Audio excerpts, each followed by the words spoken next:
Lead যে দেবে সেই এলাকায় কাজ বেশি হবে। প্রচারে গিয়ে এমনই মন্তব্য বাঁকুড়ার বিজেপি প্রার্থী, আর তার এই মন্তব্যে রীতিমতো বিতর্ক সুভাষ সরকার বিজেপি প্রার্থী।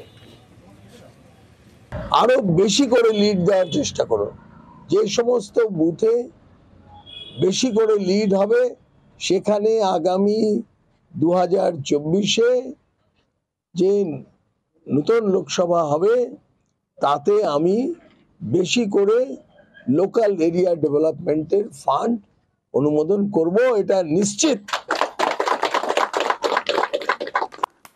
আর বাঁকুড়ার বিজেপি প্রার্থীর এই মন্তব্যে রীতিমতো সমালোচনা করলেন তৃণমূল প্রার্থী অরূপ চক্রবর্তী।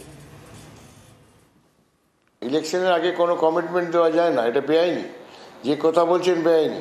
অ্যাকচুয়ালি বিজেপি যে সমস্ত সমর্থকরা তারা সুভাষ সরকার তাদের সঙ্গে ভালো ব্যবহার করেনি, সে ভোটের সময় ভোট নিয়েছে নিয়ে বুড়ো আঙুল দেখিয়ে দিয়েছে, কর্মীরাও ওর প্রতি ক্ষিপ্ত। তাই যদি করে তাহলে ওর 25 কোটি টাকা যে ফান্ডেড ছিল সেই টাকাটাই তো খরচা করতে পারেনি, তাতে হিসেবও দিতে পারছে না। ওই জন্য এখন এই করে দেবো ওই করে দেবো এইসব প্রতিশ্রুতি দেওয়া যায় না ভোটের আগে, ইট ইজ ইনলিগ্যাল।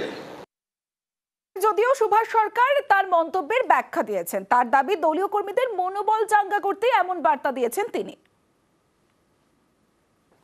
যারা যত বেশি লিড দেবে তাদের কাছে লোকাল এরিয়া ডেভেলপমেন্টের কাজে অর্থ বরাদ্দ বেশি হবে, কিন্তু এটা সবসময় প্রযোজ্য যেখানে যেমনটা প্রয়োজন। যেমন প্রধানমন্ত্রী নরেন্দ্র মোদী যেখানে বিজেপি শাসন নেই কিন্তু অনেক বেশি পিছিয়ে থাকে, যেমন পশ্চিমবঙ্গে অঢেল টাকা দিয়েছে, সেই রকম সেটা জারি থাকবে। এদিকে কর্মীদের মনোবল চাঙ্গা করতে, শুধু কর্মীদের মনোবল চাঙ্গা নয়, এর সঙ্গে সঙ্গে সাধারণ মানুষ এবং ভোটারদের কাছেও একটা বার্তা যায়।